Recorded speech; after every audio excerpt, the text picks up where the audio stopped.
안녕하세요. 저는 지금 고3, 중1 두 아이를 혼자 키우고 있어요. 매번 여기 사연을 들으면서 같이 화도 내고 답답해 하기도 하고 응원도 하고 그랬는데 오늘은 제가 여러분께 위로도 듣고 조언을 듣고 싶어서 이렇게 사연을 보내요. 저는 남편과 2년 전에 이혼했어요. 처음에 이혼을 결심할 때는 정말 막막하고 잘 살 수 있을까 하는 걱정이 많았어요. 사실 여자 혼자 두 아이를 키운다는 건 쉬운 일이 아니잖아요. 하지만 아이들의 적극적인 지지와 도움 덕분에 이혼을 결심하고 지금은 우리 세 명이 똘똘 뭉쳐서 전보다 더 행복하게 살고 있어요. 이혼이라는 것이 좋은 이야기는 아니지만 그래도 용기를 내어 저의 이혼 이야기를 한번 해볼까 해요. 저와 남편은 결혼하고 나서 원래 살던 곳이 아닌 다른 지역으로 이사를 하고 바로 아이를 가졌어요. 아이가 태어난 후 친정이나 시댁이 다 멀어서 도움을 받을 수 없던 상황인지라 저는 집에서 아이를 돌보게 되었고 남편은 기존에 다니던 회사를 거리상의 문제로 관두고 제 친척 오빠가 운영하는 신발 가게에서 일하게 되었어요. 친척 오빠는 제게는 친절하고 재밌는 사람이었지만 일할 때는 아주 엄하고 예민한 사람이었어요. 그래도 남편에게는 알게 모르게 보너스를 많이 챙겨주기도 하고 아이가 갑자기 많이 아프거나 급한 일이 생기면 편의를 많이 봐주기도 했어요. 그러나 남편은 친척 오빠의 운영 방식에 불만이 많았어요. 하지만 둘째 아들이 아직 어리고 애들 앞으로 나갈 돈이 한창이니 어쩔 수 없이 참고 꽤 오랫동안 일하다가 도무지 힘들어서 못 해먹겠다며 친척 오빠와 한바탕 크게 싸우고 관두었어요. 그 후 남편은 자신의 친척이 운영하는 공장의 공장장으로 들어가야겠으니 당시 살고 있던 서울에서 경기도로 이사를 하자고 하더라고요. 그 당시 큰딸이 중3이었고 둘째 아들은 초등학교 4학년이었어요. 멀리 이사를 하다 보니 아이들도 전학을 가야만 했는데 저는 큰딸이 걱정되더라고요. 사실 큰딸이 조금 소심하고 조용조용한 성격이거든요. 그래서 친구도 두루두루 사귀지 못하고 한 친구만 깊게 사귀는 편이에요. 이런 성격의 아이가 이미 무리가 다 지어질 대로 지어졌을 중3 때 전학을 가면 과연 잘 적응할 수 있을지 걱정이 되더라고요. 그래서 남편에게 차라리 1년만 더 있다가 큰딸의 고등학교 입학과 동시에 이사를 하자고 했어요. 그런데 친척의 공장에서는 지금 사람이 없으니 남편에게 빨리 오라고 했었나 봐요. 그래서 어쩔 수 없이 남편은 경기도 친척의 집에서 살고 저와 아이들은 서울에서 살다가 1년 뒤에 경기도로 이사하기로 했어요. 그런데 남편이 경기도의 친척집에서 출퇴근한 지 일주일이 지나자 눈치 보인다고 차라리 빨리 이사를 오라고 하는 거예요. 그때가 4월이었어요. 이제 학교에서는 단짝이 생기고 노는 무리가 형성되었을 시기인데 전학을 가자니 아이들이 너무 걱정되었어요. 요새 뉴스에서 보면 학교 폭력도 이전과는 다르게 아주 심각하잖아요. 안 그래도 마음이 여린 큰딸이 혹시라도 나쁜 아이들의 표적이 되어 왕따라도 당하게 되면 어쩌나요? 그래서 아직은 아이들 때문에 지금 당장 이사는 안 될 것 같고 차라리 거기 근처에 원룸을 구해서 살라고 했어요. 그랬더니 자기 혼자는 못 살 것 같고 다달이 쓸데없는 돈을 쓰는 것이 아깝다며 일단 빨리 이사하자고 하더라고요. 하도 독촉을 하길래 어쩔 수 없이 남편이 다니는 공장 근처로 집을 알아보는데 교통편 좋고 학교도 가까운 곳에 마땅한 집이 없었어요. 그렇게 또 한 달 정도가 흘러가자 남편은 제게 나는 친척집에서 눈치 보며 사는데 왜 이렇게 집을 못 구하냐며 화를 냈죠. 그러더니 저에게 말도 없이 혼자 대출을 받고 집을 계약하고 와서는 8월에 이사하는 거로 끝냈다고 통보를 하더라고요. 저는 아무리 그래도 우리가 부부인데 제게 말도 없이 혼자서 결정한 것에 너무 화가 났어요.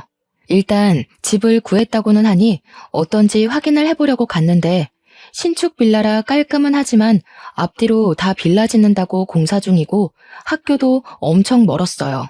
그리고 너무 외져서 여기서 정말 사람 하나 납치당해도 아무도 모르겠더라고요. 대형마트도 엄청 멀어서 가려면 버스를 타고 가야만 했어요. 저는 왜 이런 곳에 상의도 없이 대출까지 받아서 집을 구했냐고 뭐라고 했지만 남편은 제 말은 듣지도 않았고 자기는 눈치를 보면서 살고 있다며 내 생각은 어떻게 하나도 하지 않냐고 자기 입장만 구구절절 얘기하더라고요. 저는 어차피 집에 있으니 그렇다 치고 아이들의 입장은 하나도 생각하지 않은 채 자신이 힘든 것만 얘기하는데 정말 어쩜 사람이 이렇게 이기적일 수도 있나 싶더라고요. 앞뒤가 꽉 막힌 남편과 대화라는 것을 시도하자니 정말 벽에다 대고 말을 하는 것 같아 저도 그냥 말하다 말고 지쳐서 집으로 혼자 돌아왔어요. 그 뒤로 저는 서울에서 혼자 아이들을 돌보며 이사 준비를 했네요. 그렇게 시간이 흘러 8월이 되어 저와 아이들은 원치 않는 이사를 하고 짐도 어느 정도 정리하며 아이들의 전학까지 완료했어요. 그런데 서울은 고등학교가 평준화되어 입학할 때 추첨으로 입학하지만 저희가 이사한 경기도는 비평준화 지역이어서 중학교 3학년 겨울에 연합고사라는 시험을 봐서 고등학교에 입학하더라고요. 만약 연합고사를 제대로 보지 못하면 다른 지역 고등학교에 가야 했어요. 그런데 평소에는 연합고사를 잘 보지 못해도 다들 충분히 갈 수 있었지만 우리가 이사 올 당시 이 지역 중3 학생 수가 고등학교 입학 정원보다 많아 필수적으로 300명 정도는 다른 지역으로 가야만 했어요. 즉, 다른 연도와는 다르게 이번에는 연합고사를 형식적으로가 아닌 정말 제대로 잘 봐야지 원하는 고등학교에 갈 수 있는 상황이었죠. 이러한 상황에서 다른 학생들은 3월부터 준비를 해왔던 연합고사를 큰딸은 9월부터 준비를 해야 했어요. 남들보다 늦게 시작했기에 친구들을 따라잡으려면 매일 밤 늦게까지 공부를 해야만 했죠. 학교 적응하기도 힘든 와중에 학업 스트레스를 받는 큰딸을 보니까 자기만 생각하는 이기적인 남편이 정말 원망스럽더라고요. 남편이 1년만 원룸 구해서 살았으면 아이가 저렇게까지 스트레스 안 받아도 됐을 거잖아요. 이제 고작 16살밖에 되지 않은 저 체구도 작은 아이가 극심한 학업 스트레스로 잠도 못 자고 위장병까지 와서 밥도 제대로 먹지 못했어요. 저는 안쓰러워 죽겠는데 남편은 그런 딸을 위로해주지는 못할 망정 왜 그리 약해 빠졌냐고 뭐라고만 하더라고요. 보는 제가 정말 다 섭섭하고 화가 났죠. 한 번은 남편에게 여기로 이사만 오지 않았어도 큰딸이 저렇게까지 고생을 안 했을 것이라고 말했더니 남편은 그럼 나는 1년간 친척 집에서 눈치 보며 살아야 하는데 그런 건 생각하지 않냐고 제게 뭐라고 하더라고요. 남의 자식도 아니고 자기 자식이 저렇게 고생을 하는 것을 보고도 여전히 자기만 생각하는 남편을 보니 정말 저런 것도 아빠인가 싶더라고요. 그래도 어쩌겠나요. 이미 이사는 왔고 아이는 이제 서울 중학생이 아닌 경기도 중학생인 것을요. 정말 많은 걱정을 했지만 큰딸이 제 생각보다 내면이 강한 아이였는지 학교에서도 절친이 생기며 적응을 완벽하게 잘했고 이어지는 중간고사에서도 전교 10등 안에 들었어요. 그 후에도 학교 생활을 무난하게 했습니다. 연합고사도 짧은 시간 준비했음에도 좋은 성적이 나와 집 근처에 원하는 고등학교로 입학할 수 있었어요. 둘째 아들도 성격 좋은 활발한 아이라 진작에 학교에 잘 적응하여 친구들도 잘 사귀고 선생님께도 귀염받고 잘 다녔네요. 이렇게 아이들에 대한 걱정이 한시름 놓이니 우리 집 가정 형편이 걱정되었어요. 남편이 돈을 벌기는 하지만 아이들이 커가고 점점 지출이 늘어나기 시작하면서 저도 이제는 돈을 벌어야겠다는 생각이 들더라고요. 그런데 지인들이 없는 이곳에서 오랫동안 경력이 단절된 저를 써주는 곳은 아무 곳에도 없었어요. 한 달간 정말 많은 곳에 이력서를 넣은 결과 일식집에서 근무할 수 있냐고 연락이 왔죠. 오후 5시부터 새벽 3시까지 홀서빙을 하는 일이었는데 급여도 나쁘지 않았고 가게도 깔끔하고 사장님과 직원분들도 다 좋아 보였어요. 다만 가게가 조금 멀리 있어서 새벽에 퇴근이 걱정되더라고요. 이 부분에 대해 말씀드렸더니 사장님이 집 앞까지 퇴근을 시켜주실 수 있다고 해서 바로 출근을 하게 되었어요. 그렇게 한 달 정도가 지났어요. 처음으로 새벽까지 일하니 몸이 고되기는 했지만 그래도 적지 않게 돈을 벌고 사람들도 다들 잘해주니 좋았어요. 그런데 제가 일을 하기 시작한 후로 남편이 아예 생활비를 주지 않더라고요. 수도세나 전기세 같은 공과금은 제 월급으로 나간다고 해도 적어도 아이들 교복비, 학비와 같은 양육비는 줄 법도 한데 이조차도 전혀 주지를 않았어요. 제가 생활비나 아이들 학원비를 내야 하니 돈을 좀 보내달라고 하면 남편은 너도 돈을 버는데 내가 왜 줘야 하냐고 하더라고요. 저도 돈을 벌기는 하지만 솔직히 그 돈이 많은 돈도 아니었고 아이들 학비나 용돈, 공과금을 내고 나면 저도 오히려 돈이 부족한 상황이었어요. 그나마 결혼하면서 친정엄마가 주신 비상금이 있어 망정이지 그 돈도 없었으면 저는 돈이 한 푼도 없는 상황이었죠. 그래서 제 월급 명세를 보여주며 공과금에 아이들 학원비, 학교 준비물을 사면 생활비나 반찬값이 한 푼도 없다고 했어요. 그래도 남편은 절약하고 줄이라고 하면서 절대 돈을 주지 않더라고요.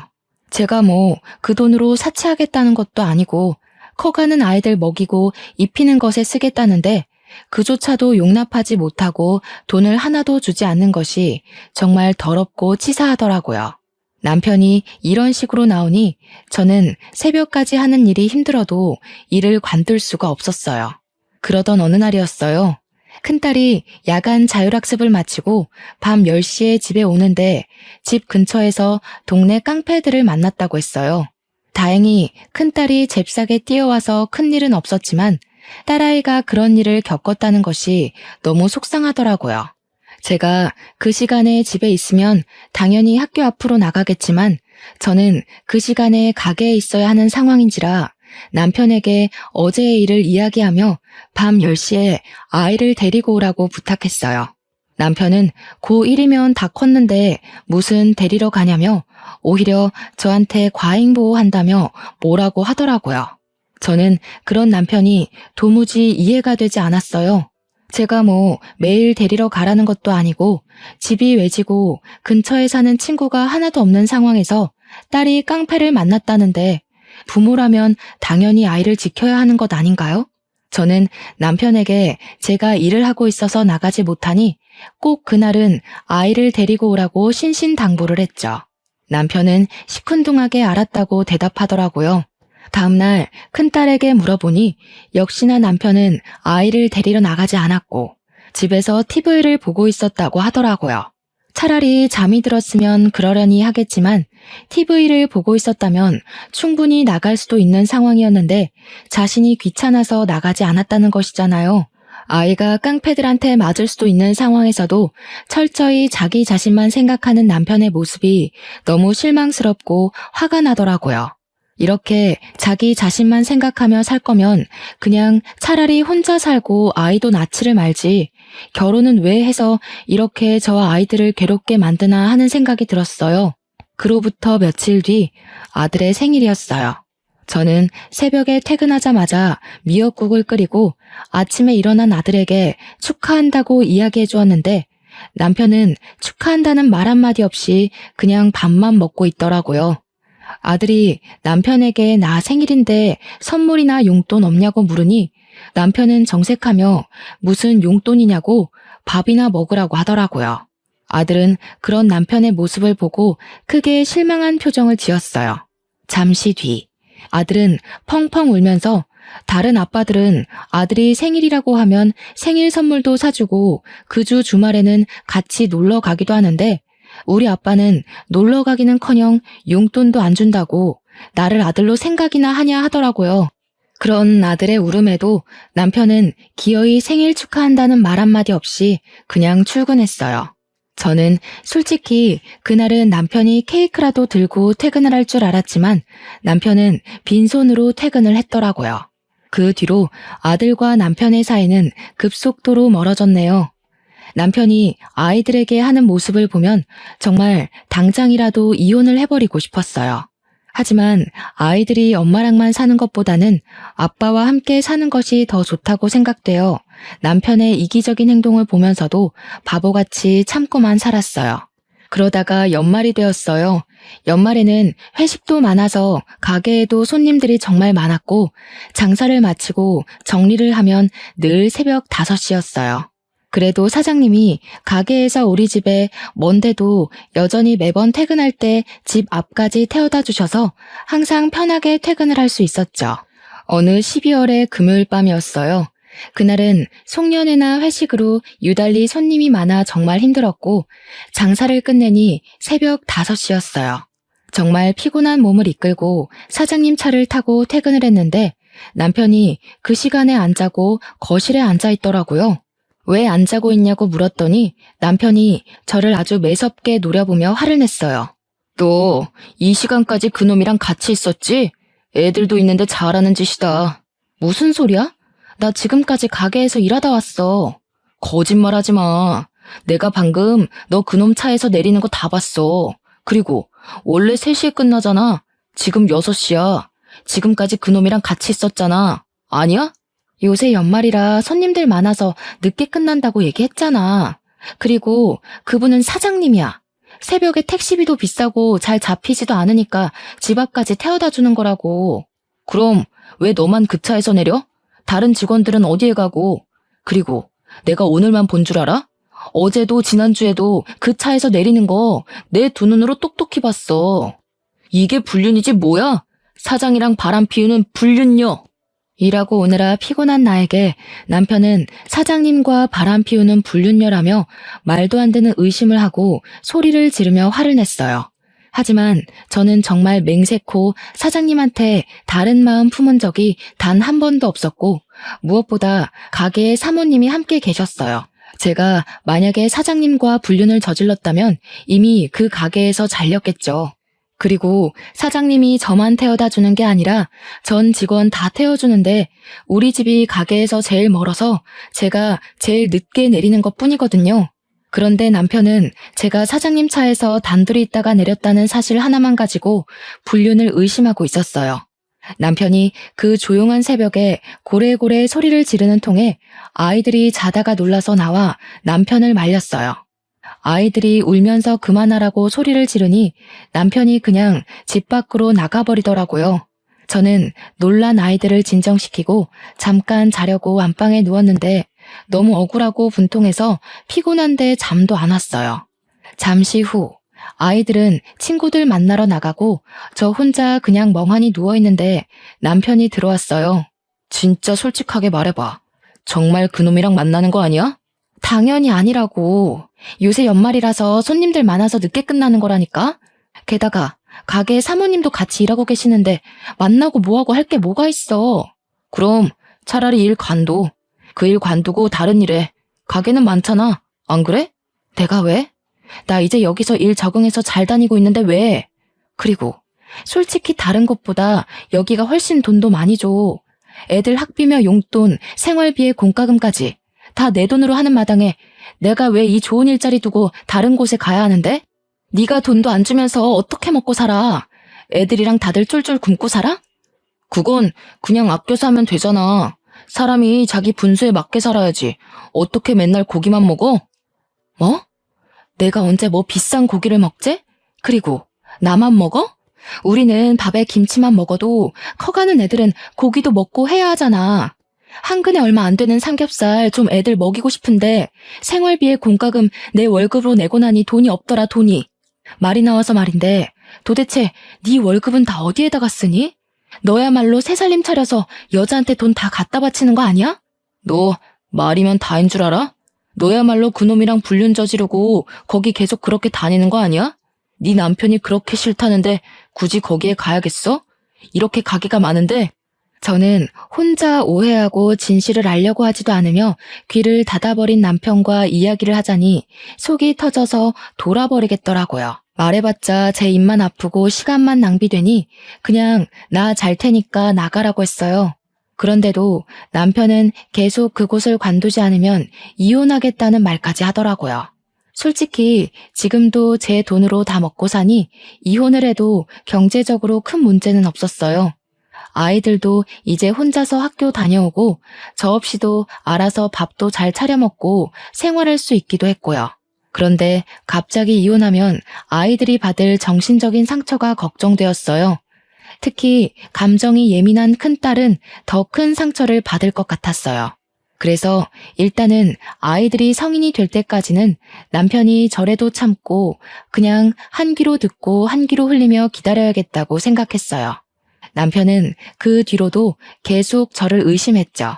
그러나 여기만큼 급여를 잘 주고 사람도 좋은 곳을 찾지 못해서 저는 의심을 하든 말든 그냥 계속 다녔어요. 사실 제가 일식집에서 정말 다른 남자를 만난 것도 아니고 사장님과 눈이 맞은 것도 아닌데 남편이 오해한다는 이유 하나만으로 이렇게 좋은 직장을 관둘 필요가 전혀 없잖아요. 무엇보다 남편은 생활비를 일절 주지 않았어요.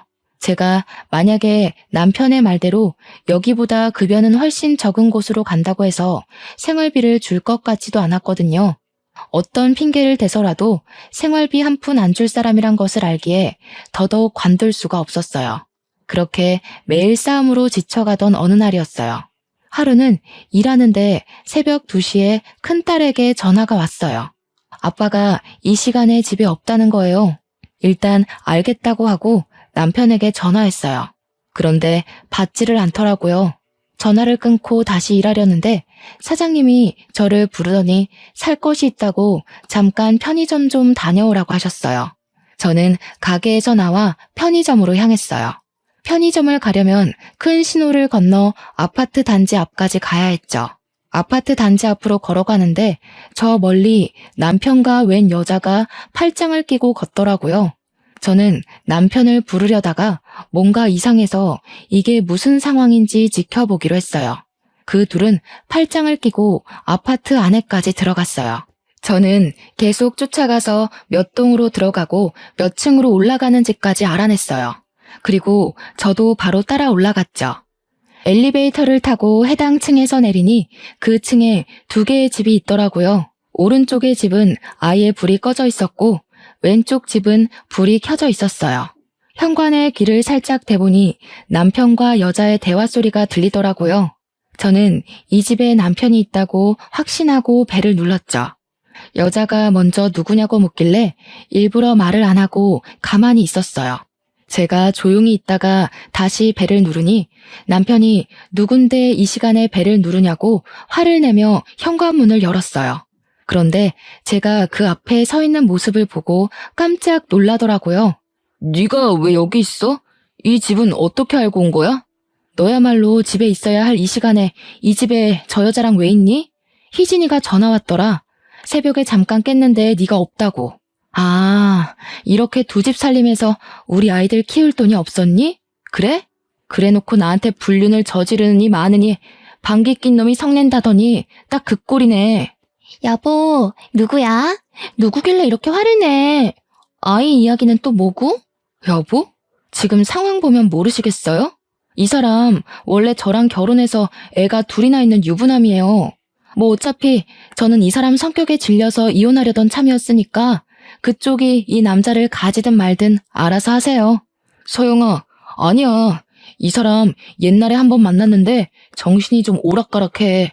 허언증도 있고 좀 그래. 이 시간에 이렇게 다니는 거 보면 모르겠어? 그렇게 병원을 가라는데도 가지도 않고 그러네. 그니까 서영이는 상관하지 마. 알았지? 그냥 정신 나간 여자야. 남편은 저를 정신병자 취급하며 정신 나간 여자라고까지 했어요. 지금 생각해보면 딱히 틀린 말은 아니었던 것 같아요. 자기밖에 모르고 제멋대로 상상의 나래를 펼치고 의심하는 사람과 사느라 그때는 정말 저도 제정신으로 버티기가 힘들었거든요. 정말 아이들이 있으니 버티고 참았지 아이들마저 없었으면 이미 저는 정신병원에 갔을지도 모르겠네요.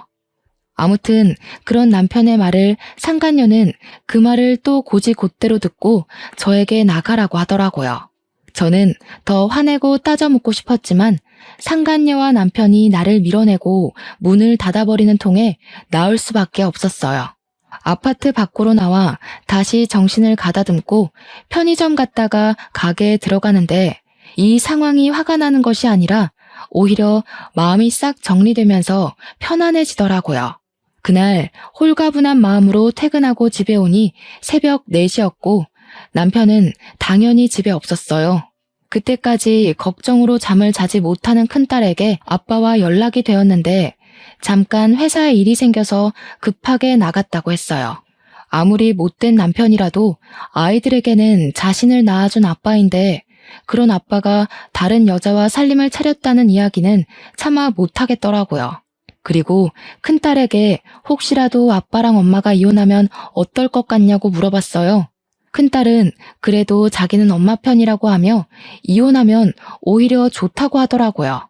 이야기해보니 큰딸은 그동안 남편이 제게 생활비 한 푼도 안 주고 오히려 다른 남자 만난다고 오해했던 것까지 모든 상황을 다 알고 있더라고요. 그러면서 저와 남편이 싸우는 거 보면서 불안하게 사느니 차라리 좀 힘들어도 저와 마음 편하게 사는 게 더 좋다고 말했어요.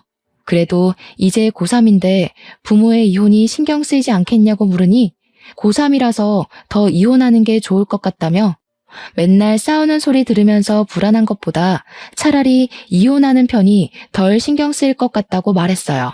저와 큰딸의 대화 소리에 둘째 아들도 잠에서 깼어요. 저는 아들이 일어난 김에 아들의 생각도 물어보았어요. 아들도 역시 아빠와 함께 좋은 시간을 보낸 적도 없고 집에 오면 자신들과 함께 있는 것을 귀찮아하고 아빠가 집에 있으면 오히려 더 불안하고 좋지 않다며 이혼하는 것에 찬성한다고 하더라고요. 아이들의 말을 듣고 저는 바로 남편과 이혼을 하기로 마음먹었어요. 사실 저는 이기적이고 아이들조차도 돌보려 하지 않는 남편에게 이미 5만 가지 정이 다 떨어진 상태여서 다른 여자를 만나 무슨 짓을 하든 말든 저는 아무 상관이 없었어요. 항상 이혼하고 싶은 마음은 굴뚝 같았지만 그래도 아이들에게는 이 사람이 아빠인데 이혼한다면 아이들의 마음에 큰 상처를 줄 것 같아 이혼을 못하고 있었거든요. 그런데 남편이 다른 여자를 만나 살림까지 차리는 것을 두 눈으로 확인하고 게다가 아이들도 이혼하는 것에 대해 찬성하는 이 마당에 저는 제가 이혼을 못할 이유는 없다고 생각했어요. 그리고 다음 날 저는 이혼 서류를 준비하고 남편 공장 앞으로 갔어요. 그리고 남편에게 전화를 걸어 잠깐 앞으로 나오라고 했죠. 남편이 나오자 아무 말 없이 이혼 서류를 던져주고 그냥 왔어요. 그리고 집으로 돌아가는데 시어머니한테 전화가 오더라고요. 종태한테 다 들었다. 네가 불륜을 저질렀는데 뭐가 잘한 게 있다고 이혼 서류를 내밀어? 불륜을 저지른 것이 자랑이야? 어머니, 제대로 좀 알고 화를 내세요. 그동안 어머니 아들이 어머니 손주들 크는데 돈 한 푼도 안 줘서 제가 새벽까지 일하며 돈 벌어서 다 먹이고 키웠어요. 그런데 제가 그렇게 일하는 새벽에 어머니 아들은 이미 다른 아파트에서 젊은 여자랑 새 살림을 차렸어요. 그래서 이혼하자고 서류 내민 게 그렇게 잘못이에요? 우리 종태가 그럴 리가 없다. 종태가 얼마나 책임감 강하고 성실한 아이인데 네가 돈을 헤프게 쓰느라 생활비가 다 떨어졌던 거겠지. 그리고 젊은 여자랑 새 살림이라니 말도 안 된다. 네가 오해한 거겠지. 어머니는 남편의 말만 듣고 무조건 다 제 잘못이라고만 하면서 자기 아들에게 사과하고 같이 살라고만 했어요. 시어머니와의 전화를 끊으니 이번에는 남편의 형, 동생이 돌아가면서 전화해서는 제게 불륜 저질러 놓고 뭐가 그리 당당하냐고 뭐라고 했어요.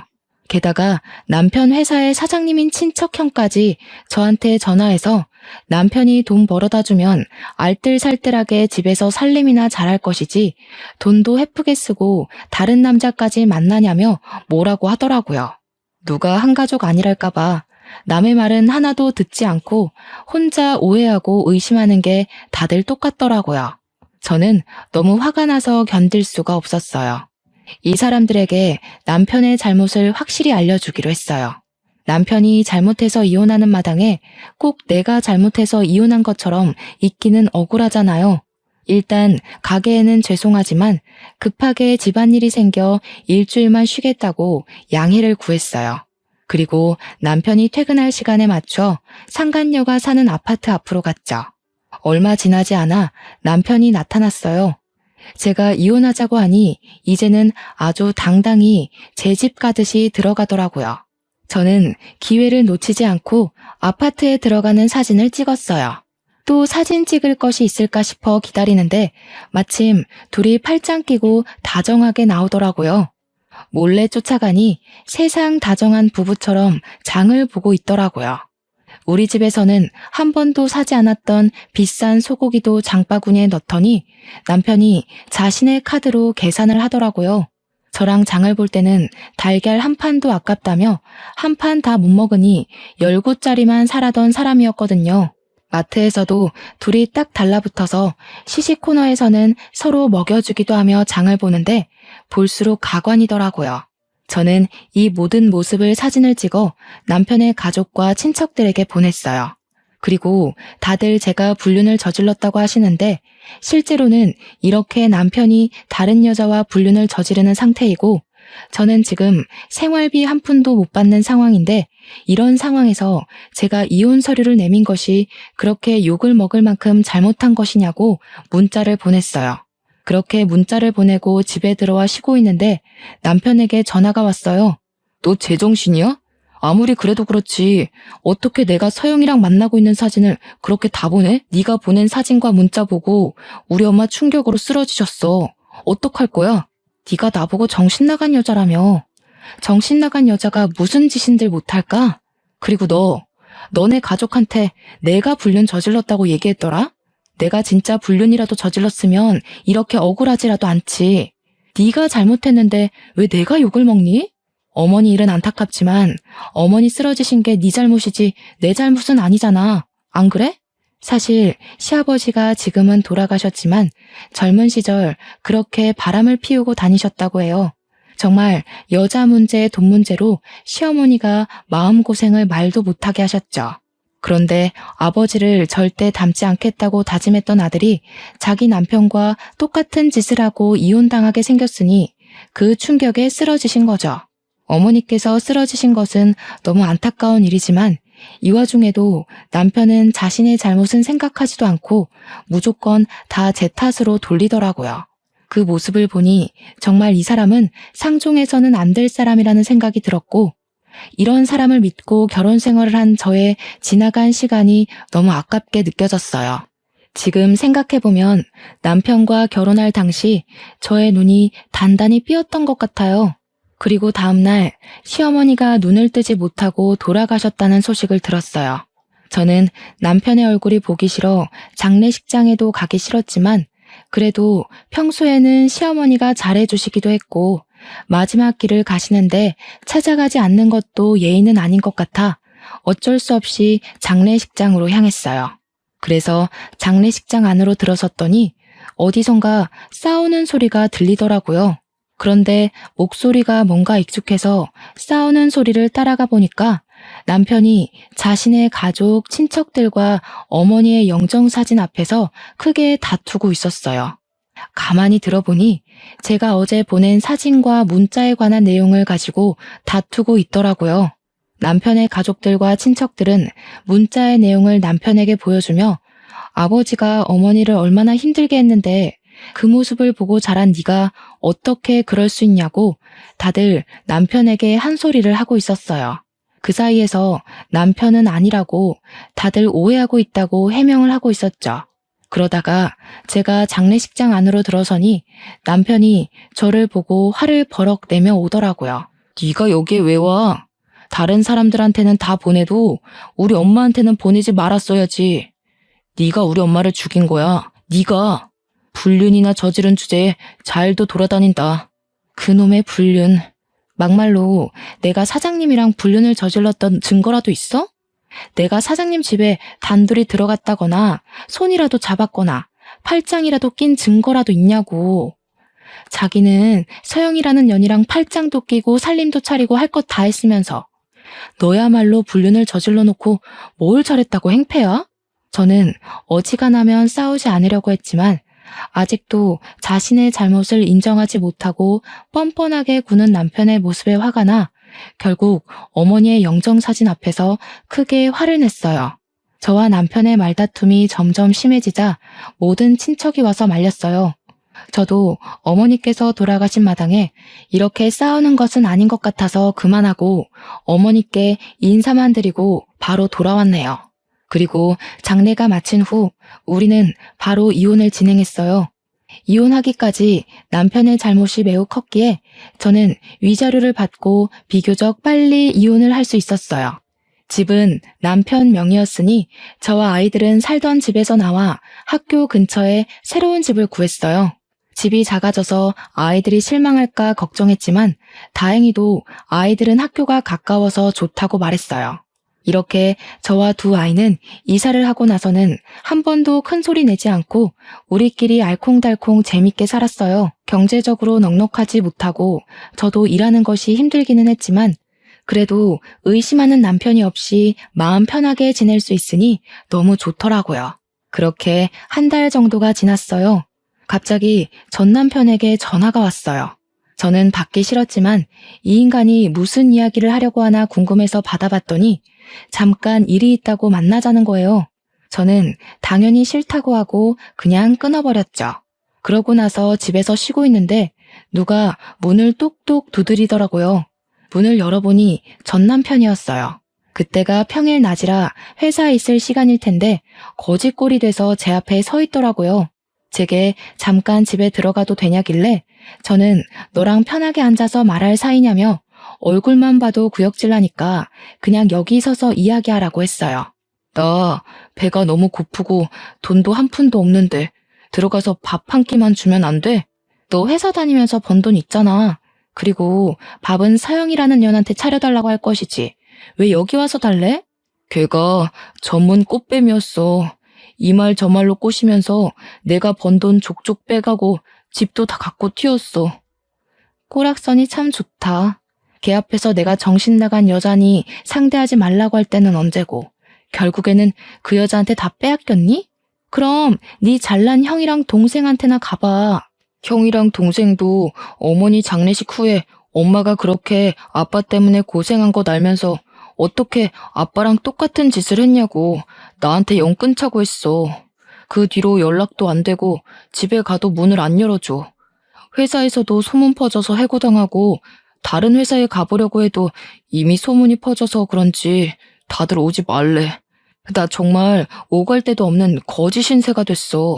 그래도 우리 애들도 있는데 자선사업 한다 생각하고 나 좀 봐주라.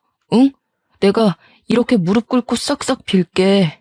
그래서 이제 와서 나보고 네 밥이라도 차려달라고? 진짜 너 뻔뻔하다. 기억 안 나? 너 내가 일한 뒤로 생활비 부족하다고 말해도 돈 한 푼도 주지 않던 사람이야. 그런데 그런 너한테 내가 왜 밥을 차려줘야 하니? 그래도 내가 아이들 아빠인데 너무한 거 아니야? 아이들이 아빠가 이렇게 거지꼴로 다닌다고 하면 뭐라고 생각하겠어. 그렇게 아이들 생각한다는 사람이 야자 끝나고 오는 길에 깡패 만날 것 같아서 데리러 가라니까. TV나 보고 있었냐? 애들 생일은 알아? 네가 애들 생일에 미역국 끓이고 케이크라도 사준 적 있어? 큰딸 고등학교 입학한 후로 애들 학비, 학원비 한 푼이라도 네 월급에서 나간 적 있어? 우리 애들은 널 아빠로 생각하지 않아. 그니까 말도 안 되는 소리 짓거리지 말고 당장 꺼져. 지금 안 가면 경찰 부를 거야.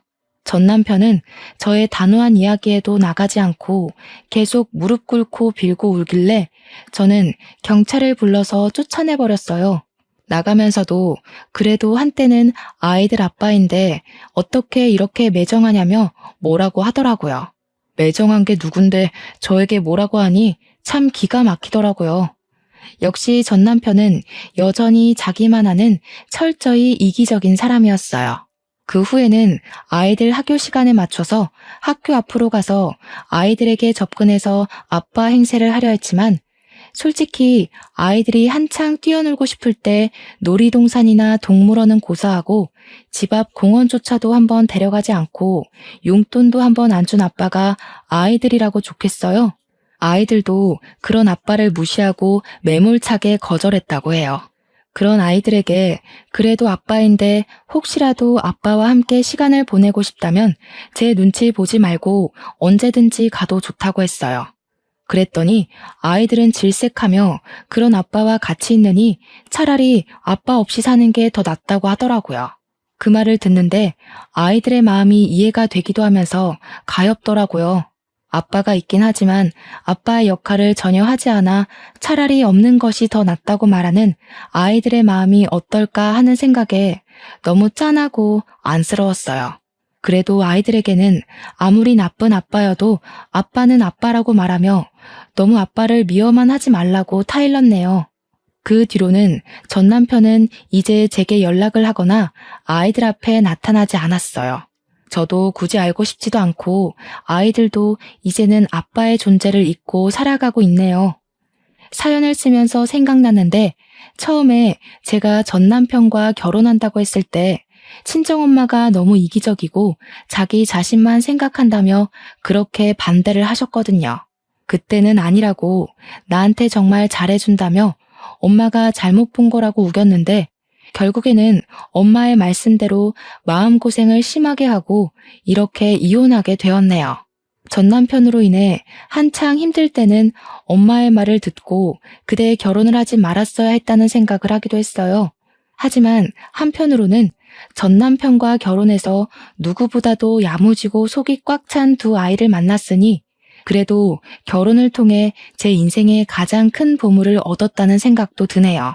비록 이혼이라는 과정을 통해 아이들에게 본의 아니게 상처를 주긴 했지만 그 상처를 보듬어주고 아이들 아빠 몫까지 최선을 다해 사랑해주며 감사한 마음으로 살아가려고요.